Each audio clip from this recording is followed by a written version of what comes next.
आपका आ गया एक्सेल आपके सामने। चलो अभी ये सारे फंक्शंस हम लोग यहाँ से ये देखो ये आपके मैथमेटिकल और स्टैटिस्टिकल मतलब न्यूमेरिक फंक्शंस। ठीक है, तो न्यूमेरिक में कितने थे बच्चों, जल्दी बोलो। 14 फंक्शंस। और फाइनेंशियल में कितने हैं, 7।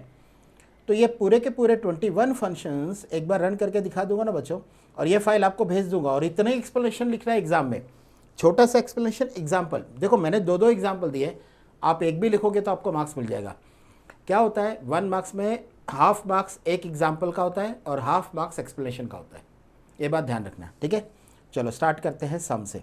मैं आपको रन करके दिखा देता हूँ 1 बाय 1। ठीक है बच्चों, अभी एक सम और एवरेज तो एकदम सिंपल फंक्शन है बच्चों। अगर ये मैंने यहाँ पे कुछ नंबर्स रखे 56, 100, 89, 45, 34 एंड 78 बच्चों। अभी एक समझो एक बच्चे के मार्क्स है, मतलब कुछ बच्चों के मार्क्स है। ठीक है, अब इसमें से अगर मैं आपको पूछूं तो आप बोलोगे सर इसका इसमें से हाईएस्ट है वो 100 है, सबसे लोएस्ट है 34 है। तो देखो ना, यही तो सारे फंक्शन है यहाँ पे। हाईएस्ट लेना है तो मैक्स, सबसे लोएस्ट लेना है तो मिन। और अगर इनका सम, एक्चुअली इसका देखा तो सम का कुछ यूज़ नहीं होता है, जैसे सैलरी वगैरह तो सम का यूज़ होता है, बट फिर भी आप सम ले सकते हो। प्लस अगर इसका एवरेज लेना है तो आप एवरेज भी ले सकते हो। तो बच्चों चारों फंक्शन आपके सामने। अगर मेरे को इसका सबसे बड़ा मार्क्स देखना है तो इक्वल टू मैक्स ब्रैकेट में ये रेंज है, रेंज A1 से लेके कितना A6, A1 से लेके A6। तो ये आपको दे देगा मैक्सिमम वैल्यू, आ गया ना 100। सबसे मिनिमम वैल्यू 34, तो वो आपको मिन से लेना है, इक्वल टू मिन। ओके, कैप्स लॉक ऑन करके अगर मैं कैपिटल में भी दूँ तो भी चलेगा, स्मॉल में दूँ तो भी चलेगा, उससे कोई फ़र्क नहीं पड़ता है। ब्रैकेट में फिर से एक बार रेंज दे दो, A1 से लेके A6, A1 से लेके A6। आ गया बच्चों मिनिमम वैल्यू। वैसे ही आप इसका सम और एवरेज भी ले सकते हो, इज इक्वल टू सम। वैसे देखा है तो मार्क्स का सम का कुछ यूज़ नहीं है, बट सम सिखा रहा हूँ। ठीक है, A1 से लेके A6 अगर आपने दे दिया ना बच्चों, तो ये जो 6 सब्जेक्ट है उसका टोटल मार्क्स आपके सामने 402। और इसका ही अगर आपको एवरेज, वैसे तो इसको भी 6 से डिवाइड करोगे तो देखो यहाँ पे एवरेज आ जाएगा। देखो दिस डिवाइडेड बाय 6, तो ये जो एवरेज आ गया ना, ये सेम 67 आप एवरेज से भी ले सकते हो। देखो इक्वल टू एवरेज, पूरा वर्ड एवरेज है बच्चों। ये ज़रा खास ध्यान रखो अभी हम लोगों ने माई स्कूल किया, माई स्कूल की जब ग्रुप बाय और सब क्वेरी किया ना, तो उसमें AVG फंक्शन था। ये बात ज़रा यहाँ पे दिमाग में बिठा लो, क्योंकि ये थोड़ा सा कन्फ्यूजन होता है बच्चों को, TY स्टूडेंट्स को ऑलवेज कन्फ्यूजन होता है। वहाँ पे AVG है, बट यहाँ पे एवरेज है, यहाँ पे AVG नहीं है। देखो मैं अगर AVG लिखूँगा ना, AVG ब्रैकेट, तो ये देखो मेरे को ये वर्क नहीं होगा। मैं अगर आपको दिखाऊँ भी ना, A1 से लेके कितना A6, बच्चों ये एवरेज आपको नहीं देगा।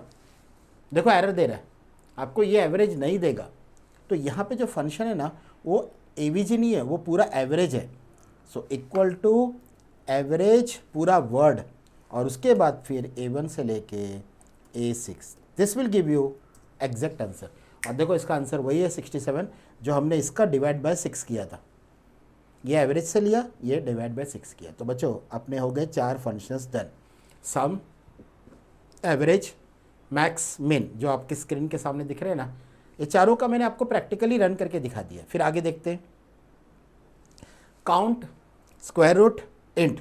Count number of cell count करेगा, बट ये वही सेल काउंट करता है जिसमें वैल्यूज़ है। देखो यहाँ पे लिखा है returns the number of values. ये अल्फ़ाबेट वाले सेल को काउंट नहीं करता है। बच्चों ध्यान रखना, अल्फ़ाबेट वाले सेल को काउंट नहीं करता है। दैट मीन्स अगर मैं इसको मार्क्स की हेडिंग दूँ, मार्क्स, ठीक है, अब अगर मैं इसको काउंट करूँ इसको, तो आपको लगेगा ना कि सर ये तो 6 सेल है। 6 नहीं, 1 2 3 4 5 वैल्यूज़ है, बट एक में तो टेक्स्ट है ना, टेक्स्ट को काउंट नहीं करता है। देखो is equal to count bracket, मैंने हेडिंग के साथ लिया। बच्चों ध्यान से देखना, A1 से A6, तो आपको लगेगा 6 आएगा, नहीं 5 आएगा, क्योंकि ये सिर्फ क्या करता है, वैल्यू यानी कि नंबर वाले सेल को काउंट करता है, हेडिंग वाले सेल को काउंट नहीं करता है। अच्छा, यहाँ से जब मैंने मार्क्स रिमूव किया तो देखो यहाँ पे सब अपने आप उसका एवरेज वगैरह चेंज हो गया, टोटल वगैरह चेंज हो गया, टोटल चेंज हुआ, एवरेज चेंज हुआ, मीन और मैक्स नहीं चेंज हुआ, बट टोटल और एवरेज चेंज हो गया। ठीक है ना अपने आप। हाँ, बट इसने काउंट ने क्या किया बच्चों, वैल्यूज़ वाले सेल को काउंट किया। ओके, जिसमें टेक्स्ट है उसको काउंट नहीं किया, ये बात ध्यान रखना। स्क्वायर रूट क्या करेगा बच्चों, वो आपको स्क्वायर रूट देगा। तो स्क्वायर रूट 81 का स्क्वायर रूट 9 आता है, 144 का 12 आता है। आपको ये नहीं कि एग्ज़ाम में बड़े बड़े नंबर दे के उसका स्क्वायर रूट निकाल के बताओ। बच्चों आप लोग जिस दिन पेपर दोगे उस दिन सिस्टम थोड़ी आपके सामने, एक्सेल थोड़ी है। तो इसीलिए सिंपल से सिंपल नंबर रखो स्क्वायर रूट में। 81 का स्क्वायर रूट कितना, 9। तो यहाँ पे ले लो is equal to SQRT of 81, enter करोगे तो 9 आ गया। तो this is the square root of 81। वैसे 144 दोगे तो 12, ब्रैकेट में 144 दोगे तो उसका स्क्वायर रूट है 12। बड़ा नंबर देने का ट्राई मत करो बच्चे लोग, सिंपल से सिंपल नंबर दो, क्योंकि वहाँ पे आपके सामने एक्सेल ऑन नहीं है, आप पेपर पे लिख रहे हो using a pen. Next function है इंट। इंट क्या करता है, देखो एक्सप्लेनेशन क्या है, returns a number down to the nearest integer but down, up नहीं। ओके, तो ये देखो 1.2 का नियरेस्ट इंटीजर इज 1, बट -1.2 का -2। ये थोड़ा आप लोग कन्फ्यूज़ कर रहा है, ये थोड़ा कन्फ्यूज़ कर रहा है। हाँ, अभी मैं आप लोग को यहाँ पे बच्चों वो जो इंटीजर की स्केल होती है ना, वो ड्रॉ करके दिखाता हूँ कि ये क्या कर रहा है। सुनो, इंटीजर की स्केल, ये आप लोग का 0, ये आप लोग का 1, ये आप लोग का 2, ये आप लोग का 3। यहाँ पे आएगा -1, -2, -3। अभी ध्यान से सुनो, यहाँ पे क्या नंबर बोला है, 1.2। पहला नंबर है 1.2 और एक है -1.2। तो बच्चों 1.2 पहले कहाँ पे आएगा वो ज़रा सेट कर दे इसके स्केल पे। 1.2 आएगा इधर, देखो मैं मार्किंग कर रहा हूँ, इधर इधर इधर। और -1.2 किधर आएगा, इधर इधर। अभी एक सिंपल सी चीज़ है, 1 और 2 में जो डाउन साइड नियरेस्ट है ना, देखो क्या एक्सप्लेनेशन क्या लिखा है, returns a number down to the nearest integer. Up नहीं, down to the nearest integer. बच्चों अभी कॉमन सेंस वाली बात है, 1 और 2 में down to the nearest integer is 1, but -1 और -2 में down to the nearest integer is -2। ये देखो आंसर -2। मतलब जब -1.2 है ना, तो दोनों में ऐसा सोचो, -1 और -2 में छोटा कौन, -2। 1 और 2 में छोटा कौन, 1। तो देखो ऊपर 1 आया, बट नेगेटिव नंबर अगर होगा ना माइनस में, तो -1 और -2 में छोटा कौन, तो -2 इज द आंसर। बच्चों आप लोग एग्जाम में पहला वाला लिख के आओ ना, माइनस वाला मत दो, 1.2, द आंसर इज 1। 2.2 रहेगा तो 2, जो डाउन वाला रहेगा ना इंटीजर, वो दैट इज द आंसर। ठीक है ना बच्चों। हाँ, नेक्स्ट है मोड।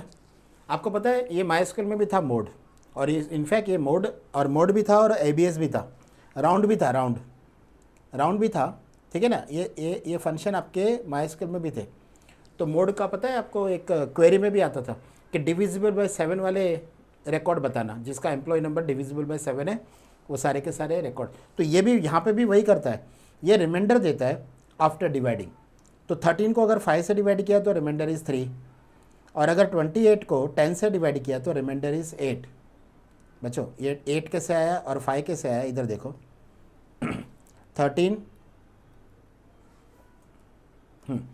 13 को डिवाइड किया, ओके, 13 को आपने एग्जाम्पल में किससे डिवाइड किया वो देख लो एक बार। 13 को डिवाइड किया 5 से, 5। तो आपको पता है बच्चों 5 2 ज़ा 10, बचा कितना, 3। यही तो है मोड का आंसर। ठीक है ना, आ रहा है आपको, ओके, विजिबिलिटी है बच्चों, देख लो। क्वेश्चन नहीं, ये ऊपर 5 2 ज़ा 10, 2 नहीं, जो रिमाइंडर है ना वो। अच्छा, दूसरा और एक है, वो भी कर लेते हैं। एग्जाम्पल में क्या दिया आप लोग का, नेक्स्ट एग्जाम्पल में दिया उन्होंने 28 को 10 से डिवाइड किया। चलो इसको भी कर लेते हैं। 28 को 10 से डिवाइड किया, 10 2 ज़ा 20, बचा कितना बच्चों, 8। बस यही तो है रिमाइंडर। डिवाइड करने के बाद जो लास्ट में बचता है ना बच्चों, that is what a reminder. और यही मोड हम लोग ने पता है माइस्क्यूएल में वो डिविजिबल बाय लॉजिक, वो जो है ना लॉजिक, उसके लिए यूज़ किया है। सॉल्व करने के लिए, ठीक है। चलो तो हो गया आप लोग का मोड वाला कंसेप्ट। मोड में आपको लिखना भी वही है, return the reminder after number is divided by divisor. Okay, जब ये डिवाइड करेगा तो ये आपको क्या देगा बच्चों, नंबर, ठीक है। फिर एबीएस क्या करेगा, एब्सोल्यूट वैल्यू। देखो एब्सोल्यूट में ना, ये मेरा सजेशन, ये पहला एग्जांपल मत लिखना क्योंकि इसमें दिया भी 12 ब्रैकेट में, आउटपुट भी 12 है। हाँ बट आप ये देना -12 का आंसर इज 12। सेकेंड वाला एग्जाम्पल देना बच्चों। तो एबीएस रन करके दिखा दूँ आपको। एबीएस का मतलब होता है एब्सोल्यूट वैल्यू, यानी अगर वैल्यू नेगेटिव है तो इट मेक्स पॉजिटिव। तो is equal to ABS of -12। बच्चों आंसर क्या देना, 12। ओके, ये हमेशा नेगेटिव नंबर को पॉजिटिव में शो करता है। पॉजिटिव तो पॉजिटिव में शो करेगा ही, बट माय सजेशन एग्जाम में ना नेगेटिव वाला एग्जाम्पल लिखना, माइनस में देना और आउटपुट में बता देना इट इज़ अ पॉजिटिव, ठीक है। हाँ, फिर आता है बच्चों सीलिंग फ्लोर, यानी फ्लोर और सीलिंग एक जनरल कंसेप्ट सोचो। सीलिंग हमेशा अप साइड होता है, फ्लोर हमेशा डाउन साइड होता है। अपन बोलते हैं ना कि अपना जो फ़ैन है ना, कौन सा फ़ैन है, सीलिंग फ़ैन है, सीलिंग के ऊपर फिट करते हैं तो सीलिंग फ़ैन है, करेक्ट ना। ओके, या फिर अगर हम लोगों ने कोई फ़ैन लिया जिसको स्टैंड पे रखा तो अपन बोलते हैं ना ये फ्लोर पे रखने वाला फ़ैन है। ओके, तो फ्लोर हमेशा डाउन साइड होता है, सीलिंग हमेशा अप साइड होता है। चलो सबसे पहले तो ये दिमाग में रखो। अब ये है क्या, सेम राउंड जैसा ही कॉन्सेप्ट है, बट इसमें कैसा है, जैसे मेरे को किसी को 12 रुपीज़ देना है, बट मेरे पास 5 रुपीज़ के कॉइन्स है, कॉइन्स, तो या तो मैं उसको 10 दूंगा या तो 15 दूंगा। तो बच्चों 12 में मैं उसको अगर मेरे पास 5 रुपीज़ और सीलिंग है ना, तो सीलिंग में मैं उसको हमेशा अप साइड दूंगा। Ceiling is up and floor is down. तो 12 रुपीज़ सीलिंग में देने के टाइम मैं उसको 15 दूंगा, बट यही अगर मेरे को 12 रुपीज़ फ्लोर में देना है तो मैं उसको 10 दूंगा। मतलब 5 रुपीज़ 5 के टेबल में 5 1 ज़ा 5, 5 2 ज़ा 10, 5 3 ज़ा 15, तो 5 2 ज़ा 10 मैं फ्लोर में रुक जाऊंगा और 5 3 ज़ा 15 में मैं सीलिंग में जाके रुकूंगा। वैसे और एक एग्जांपल, मेरे को किसी को 28 रुपीज़ देना है, बट मेरे पास 10 रुपीज़ के नोट है, तो सीलिंग में मैं उसको 30 दूंगा, लेकिन फ्लोर में मैं उसको 20 दूंगा। सामने वाला बोलेगा मेरे को 8 रुपये कम दिया, लेकिन मैं बोलूँगा मेरा गलती नहीं है, फ्लोर है ना, इसके लिए 10 के टेबल में से आंसर आएगा ना, 10 20 30 40, तो 10 20, तो 20 में दूंगा फ्लोर में अगर 28 रुपीज़ देना है, और लेकिन मैं फ्लोर में सीलिंग में उसको दूंगा 30, 2 रुपीज़ एक्स्ट्रा हो जाएगा, बट मैं इसको फ्लोर में 8 रुपीज़ कम दूंगा क्योंकि 10 के टेबल से ही आंसर आएगा ना। बच्चों ये राउंड जैसा ही है, बट ये थोड़ा सा अलग कंसेप्ट है इसका। सीलिंग मतलब up side rounding and floor means round side rounding, ठीक है। चलो अभी आता है आप लोग का राउंड डाउन और राउंड अप। अच्छा, राउंड तो जनरली सब लोग को पता है बच्चों, बट ये राउंड डाउन और राउंड अप क्या करता है, लेट्स सी। चलो एक्सेल में मैं तुम लोग को समझा रहा हूँ। जनरली सब लोग को राउंड पता है, जैसे एग्जाम्पल 5.5555 या फिर 4.4444। अभी ध्यान से सुनो, अगर मैं यहाँ पे राउंड ले रहा हूँ, यहाँ पे मैं राउंड अप ले रहा हूँ और यहाँ पे मैं राउंड डाउन ले रहा हूँ, तीनों में फ़र्क देखो। जब मैं राउंड ले रहा हूँ ना, नॉर्मल राउंड 2 डिजिट तक, round of this number two 2 digit, तो बच्चों मैं इंटर करने के पहले आपको पता चल गया 5.56 आएगा, 5.56, ठीक है, 5.56 पहला वाला आ गया 5.56। अब इसको राउंड करोगे ना, इसको, ठीक है, round of this number 2 digit तक, तो ये आएगा 4.44। 45 क्यों नहीं हुआ, क्योंकि थर्ड डिजिट 5 थोड़ी है।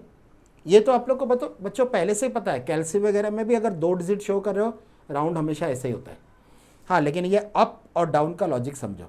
अप का मतलब क्या है कि मैं ना हमेशा +1 कर रहा हूँ, मतलब यहाँ तो 56 होगा ही होगा, यहाँ पे भी 45 हो जाएगा, यहाँ पे तो 56 होगा ही होगा, यहाँ पे भी अगर मैं राउंड अप लूँगा ना 2 डिजिट तक, तो 44 होना चाहिए ना, 45 हो जाएगा, राउंड अप। ओके, इसका बाद में मीनिंग समझते हैं कि ये कहाँ पे यूज़ होता है, बट पहले एक बार रन करके तो देख लेते हैं। राउंड अप, कौन सा वाला नंबर राउंड, ये वाला 2 डिजिट तक, तो बच्चों यहाँ तो +1 होएगा ही, बट बड़ी बात क्या है, अपवर्ड है ना, वो इसमें भी +1 कर देगा। एक्चुअली यहाँ पे +1 करना नहीं चाहिए। ये देखो, round up this number two 2 digit. बच्चों यहाँ पे 4 होना चाहिए था, 4 5 हो गया। और डाउनवर्ड जो करता है ना, राउंड के साथ डाउनवर्ड, वो कभी भी +1 होने नहीं देगा, दोनों जगह पे, दोनों जगह पे, मतलब इधर 5 5 इधर 4 4। ओके, तो ये देखो round down, round down number 2 digit तक, तो 5 5 6 होना चाहिए ना, 5 5। ओके, और इसको अगर मैंने नीचे कॉपी कर लिया तो ये देखो 4 4, ये भी राउंड डाउन, तो ये तो पहले से डाउन था, पर बट +1 इसमें भी। तो देखो यहाँ पे अप और डाउन वर्क कर रहा है। बच्चे लोग ये है क्या पता है, ये जो डाउन और अप फंक्शन है ना, राउंड डाउन और राउंड डाउन, ये एक्सेल में क्यों दिया है, क्योंकि बहुत बार ऐसा होता है कि मेरे को ना किसी को डेसिमल में पैसे रिटर्न करने हैं, अगर मैं इसको राउंड डाउन करके रिटर्न करूंगा ना कहीं मैं उसके थोड़े से पैसे अपने अकाउंट में ट्रांसफ़र कर रहा हूँ। देखो ना, राउंड करूंगा तो 56 आएगा, राउंड डाउन किया तो 5 5। बट ये इतना नेग्लिजिबल अमाउंट है कि सामने वाला अपने ऊपर कोई केस नहीं करता है। समझ में आ गया? ये इतना छोटा सा अमाउंट है कि सामने वाला, और जब मेरे को उससे पैसे लेने हैं ना, तो मैं ऑलवेज लेने के टाइम क्या करता हूँ, अप करके लेता हूँ। मैं उसको पैसे देने के टाइम क्या करता हूँ, राउंड डाउन, और दोनों का डिफरेंस क्या करता हूँ, मेरे अकाउंट में ट्रांसफ़र कर लेता हूँ। तो ये ना बच्चों, ये टेलीकॉम इंडस्ट्री, बैंकिंग इंडस्ट्री में होने वाले छोटे छोटे फ्रॉड है, मतलब छोटे छोटे अमाउंट वाले फ्रॉड है। ओके, कि ये अभी एक्सेल में क्यों रखा, ताकि अगर ये कभी फ्रॉड हुआ तो एक्सेल में यू कैन कैलकुलेट के राउंड डाउन और राउंड अप यूज़ करके आपने कितने पैसे अपने अकाउंट में ट्रांसफ़र करा लिए। आफ्टर ऑल है तो इट इज़ अ फ्रॉड ना, बिकॉज किसी की मेहनत के पैसे उससे बिना पूछे अगर आप अपने अकाउंट में ट्रांसफ़र करें तो it is a wrong thing, it's a fraud. Okay, but ये राउंड डाउन और राउंड अप फंक्शन से हम लोग क्या कर सकते हैं, कैलकुलेट कर सकते हैं कि total how much amount we have transferred in our account बिना पूछे। बट अमाउंट इतना छोटा होता है ना कि सामने वाला कुछ एक्शन लेने का सोचता नहीं है। बट बच्चों, गलत चीज़ गलत ही होती है ना, फ्रॉड इज़ फ्रॉड। तो अपने पास ये 2 फंक्शंस है, round down round up. But actually देखा जाए तो राउंडिंग वाला रूल है, but round down round up क्यों, क्योंकि अगर किसी ने ऐसा फ्रॉड किया है तो कितना अमाउंट उसके अकाउंट में ट्रांसफर हुआ, दैट यू कैन कैलकुलेट। देने के टाइम, पैसा देने के टाइम हम लोग डाउन करके देंगे, और लेने के टाइम अप लेंगे, करेक्ट ना, तो ज़्यादा करके लेंगे, और ये देने के टाइम कम देंगे, तो दोनों का डिफरेंस हम लोग अपने अकाउंट में ट्रांसफर कर लेंगे। बच्चों, अब आता है आप लोग के फाइनेंशियल फंक्शन में 5 function, 5 total 5 functions are there your, नहीं total 7 functions are there financial, 5 नहीं 7। बस ये 7 फंक्शंस अगर आप लोगों ने सीख लिया तो आपके 21 फंक्शंस हो जाएंगे कंप्लीट, और आपका 7 मार्क्स आपका हो जाएगा रेडी। अभी एकदम ध्यान से सुनो, कौन से फाइनेंशियल फंक्शन से 7। मैं यहाँ पे नया वर्कशीट ले रहा हूँ, एकदम न्यू, और इसकी विजिबिलिटी चेंज कर रहा हूँ 200%। I am changing this visibility to. मैं सारे फंक्शन के पहले नाम लिख रहा हूँ, PMT मतलब पेमेंट, फिर PPMT, फिर IPMT। ओके, फिर उसके बाद ये 3 फंक्शंस हो गए। फिर उसके बाद आता है आप लोग का, 1 मिनट में आपको लिस्ट बता दूँ यहाँ से। तो PMT, ये देखो यहाँ पे PMT, PPMT, IPMT ये हो गए। फिर रेट, NPR, PV और FV, रेट, NPR, PV और FV, rate, PV, rate, NPR, NPER, PV और FV, यानी कि फ्यूचर वैल्यू। बच्चे लोग काउंट करके देखो ना, 7 ही है, काउंट करके देख लो, ये आपके 7 फाइनेंशियल फंक्शन। अब ये 7 फाइनेंशियल फंक्शन में एकदम ध्यान से देखना, ये जो फंक्शंस है ना, ये ऊपर वाले, ये सब लोन से रिलेटेड है। कैसे? एग्जाम्पल, सपोज आपने 10 लाख का लोन लिया मार्केट से। बच्चे लोग 10 लाख बराबर है अमाउंट, देख लो, हाँ, और 10 लाख का लोन, ये लोन का अमाउंट है, दिस इज अ लोन का अमाउंट, ठीक है। इसका जो इंटरेस्ट रेट है ना, इसका इंटरेस्ट रेट है 11%। और कितने साल के लिए लिया, नंबर ऑफ ईयर्स, आप लोगों ने नंबर ऑफ इसका जो ईयर्स लिया है ना लोन रीपे करने का, वो लिया आपने 20 ईयर्स। अभी ध्यान से देखो बच्चों, बहुत इंपॉर्टेंट है। 10 लाख रुपए का लोन लिया, 11% इज़ द इंटरेस्ट रेट जो बैंक आपको चार्ज कर रही है, और कितने साल के लिए लिया आपने, 20 साल के लिए। अब PMT से आप क्या निकालोगे, एवरी मंथ, बच्चे लोग every month what is the EMI amount you have to pay to the bank. मतलब एक काम का चीज़ हो गया ना आपके लिए। 10 लाख रुपए का लोन लिया, 11% is the interest rate per annum, this 11% is a per annum. मैं यहाँ पे लिख के रखो, it is a per annum, ठीक है, per annum interest rate is 11%। मेरे को चाहिए क्या बच्चों, एवरी मंथ का ईएमआई रेट, तो इक्वल टू पीएमटी। देखो पीएमटी में क्या क्या मांग रहा है, रेट, तो मैंने रेट दे दिया 11%, बट मैंने इसको ना 12 से डिवाइड किया, पता क्यों, क्योंकि ये पर एनम है और हम लोग अपना तो जो ईएमआई है वो मंथली है, तो हम लोग इसको मंथ में कन्वर्ट करें। फिर एन पर मतलब नंबर ऑफ ईयर, तो कितना 20, बट हम लोग तो मंथली है, मंथली कैलकुलेट कर रहे हैं, तो इसका मतलब 20 नहीं, 20 इंटू 12 इतना हो जाएगा ना एन पर। और फिर पीवी मतलब लोन, तो लोन कितना लिया आपने, 10 लाख का। तो बच्चों ये जो अमाउंट आया ना आपका 1000, ओके, 32। मतलब एक रूल हमेशा याद रखना, जितने भी लैक्स का लोन लेते हो ना, home loan specially, every month that much thousands का ईएमआई हमेशा आता है। तो 10 लैक्स, ओके, तो देखो आपका आ गया ना आपका एक मिनट है, यहाँ पे 1 लाख के पीछे 1000, तो ये 10,000 आना चाहिए। एक मिनट है, कहाँ पे गड़बड़ हुआ एक बार देख लेते हैं। पीएमटी रेट, ओके, इसको 11% को डिवाइड बाय क्या किया, 12, ओके, और फिर इसको मल्टीप्लाई किया, ओके, ईयर्स को मल्टीप्लाई किया 12 से, और फिर एक मिनट इसमें, अच्छा इधर मैंने 1 लाख दे दिया, यहाँ पे 1 लाख दिया बच्चों, इसके लिए ये 10 लैक्स आना चाहिए ना। 10 के बाद 2 ज़ीरो फिर 3 ज़ीरो, मतलब 1 ज़ीरो कम है, मैं वही सोचा ऐसे कैसे हो गया। और इसका विड्थ बढ़ा दो, अब आया बराबर। मतलब हर एक लाख का एक 1000 का ईएमआई बनता है, तो 10 लैक्स का 10,000 का ईएमआई बनेगा, सिंपल सा लॉजिक। वहाँ पे 1 ज़ीरो कम था, वो 1 लाख का लोन हो गया था, अभी बराबर है 10 लैक्स का लोन, करेक्ट ना। तो बच्चों ध्यान से देखो, हर एक 1 लाख पे 1000 का ईएमआई बनता है, तो 10 लैक्स पे 10,000 का ईएमआई बनेगा। तो ये देखो ना, ये आप लोग का जो पीएमटी है ना, वो आपको ईएमआई का अमाउंट देता है। ये आप लोग को ईएमआई का एग्जाम में कैसे लिखना है वो अपने नोट्स में से देख के आप लिखोगे, बट अभी फिलहाल मैं आपको सारे अब फंक्शंस क्या कर रहा हूँ, रन करके दिखा रहा हूँ। तो पीएमटी आपका एवरी मंथ का ईएमआई निकाल के देता है 10,321.88, मतलब अगर इसको राउंड कर देंगे तो 22 हो जाएगा। Every month this much amount you have to pay to the bank, ये आप लोग का रीपे अमाउंट हो जाएगा।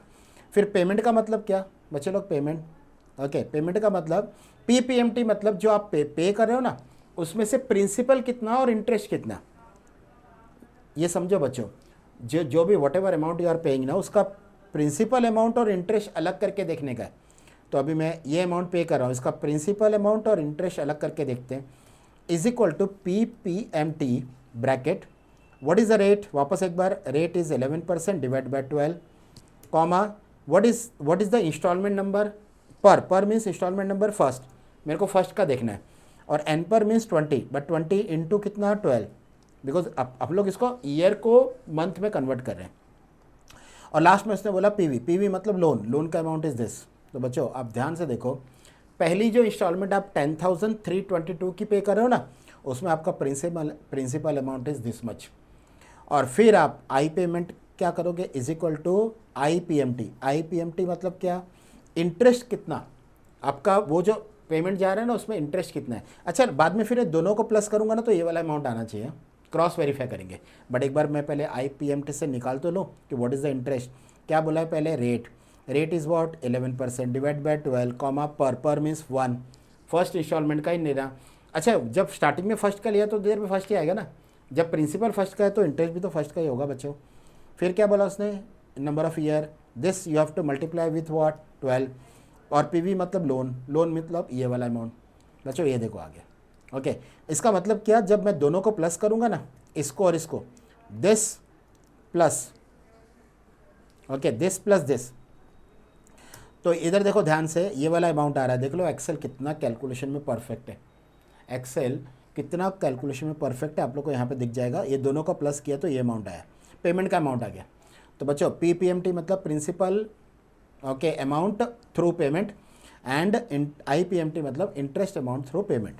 फिर आता है रेट, NPR और PV। ये 3 फंक्शन मतलब क्या पता है बच्चे लोग, कि अगर मेरे को ना 3 इन्फॉर्मेशन में से 2 इन्फॉर्मेशन पता है बट एक इन्फॉर्मेशन मिसिंग है, कौन सी मिसिंग है, रेट में रेट मिसिंग होगा, NPR में NPR मिसिंग होगा, और PV में लोन का अमाउंट मिसिंग होगा, बट बाकी के 2 इन्फॉर्मेशन प्लस पेमेंट का हेल्प लेके यू कैन फाइंड आउट। मैं बता रहा हूँ कैसे। ओके सबसे पहले रेट मिसिंग है। रेट मिसिंग है मतलब ये 11% आपको पता ही नहीं। तो व्हाट इज़ द रेट, आपके पास क्या क्या है, एन पर है, एन पर मतलब 20 इंटू 12, फिर क्या पीवी, पीवी मतलब लोन आपके पास पता है, लोन, और प्लस आपको पेमेंट पता है। पेमेंट मतलब बच्चों ये नहीं, बाद में पेमेंट, एक मिनट है, यहाँ पे पेमेंट है, तो पेमेंट मतलब ये, और पीवी मतलब लोन का अमाउंट। ये बच्चों लोग 11% आपका आंसर आ जाएगा। ये देख लो सर 11% किधर आया बच्चों, ये मंथली आपको आंसर मिला है, इसको मल्टीप्लाई बाय लास्ट में, इसको मल्टीप्लाई बाय क्या करो 12, तो आपको 11% आ जाएगा। देख लो आ गया ना 11%। मतलब मिसिंग चीज़ें हमने फाइंड आउट की बाय यूजिंग दिस फंक्शन।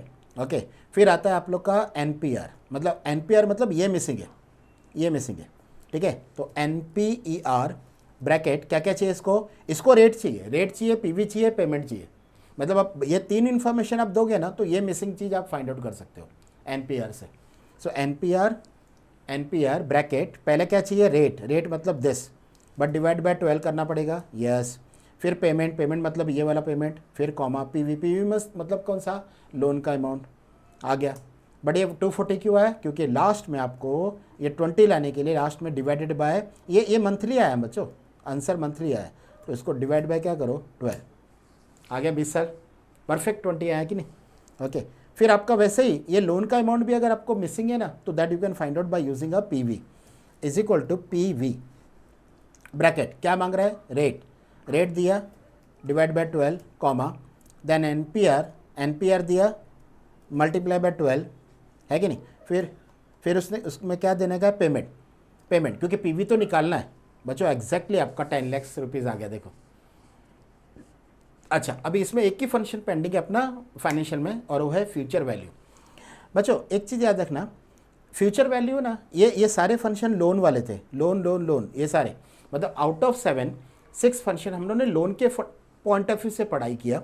एक फंक्शन है जो इन्वेस्टमेंट के पॉइंट ऑफ व्यू से पढ़ाई करते हैं, और वो है FV। बच्चों FV का फुल फॉर्म है फ्यूचर वैल्यू। गलती से मोस्टली TY के बच्चे FV देख के बोलते हैं फेस वैल्यू, गलत, future value. What is FV बच्चों, फ्यूचर वैल्यू।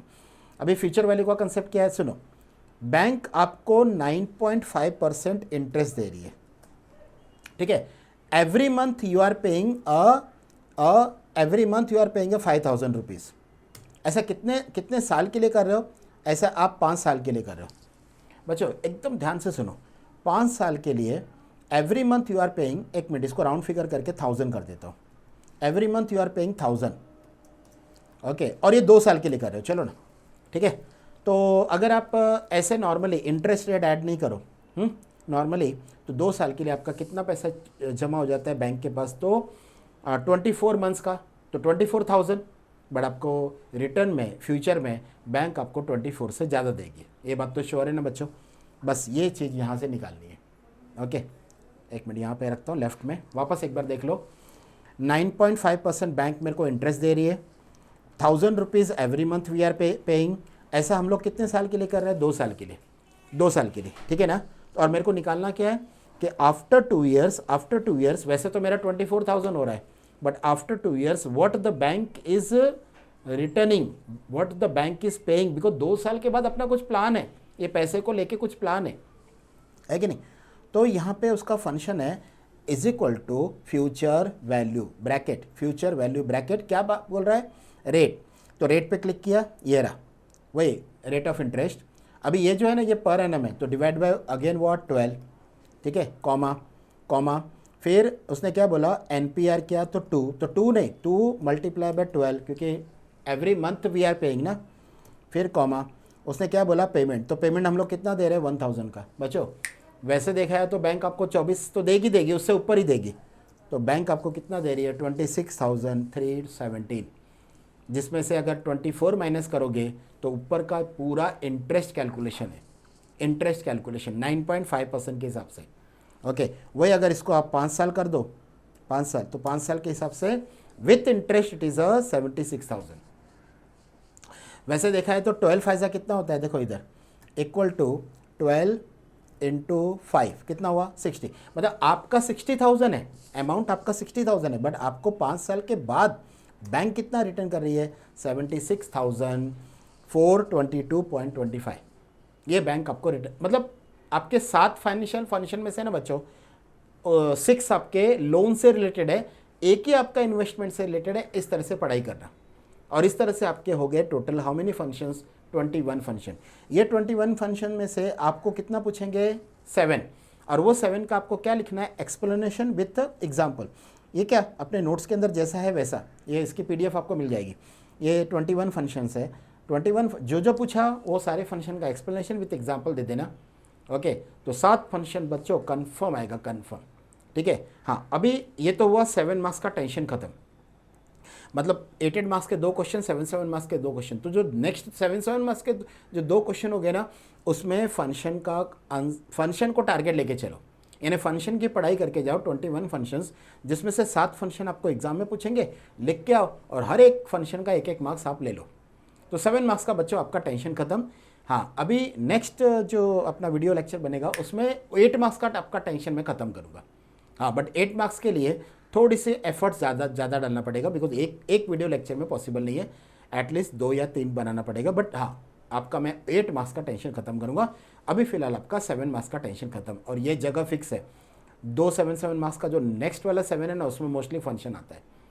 तो बच्चों फंक्शन आपको पढ़ के जाने हैं 21, जिसमें से 7 फंक्शन उन लोग पूछेंगे, वही 7 मार्क्स का एक्सप्लेनेशन देना। कितना एक्सप्लेनेशन देना है, ये क्या नोट्स के अंदर दिया है एग्जाम्पल के साथ, करेक्ट ना। आपको हर फंक्शन का 1-1 मार्क्स मिल जाएगा, ठीक है बच्चों, फाइन। इसके बाद फिर जो नेक्स्ट वीडियो लेक्चर बनेगा उसमें एक्सेल का 8 मार्क्स को टारगेट लेके चलेंगे, ठीक है बच्चों। चलो बाय बच्चों, बाय, टेक केयर।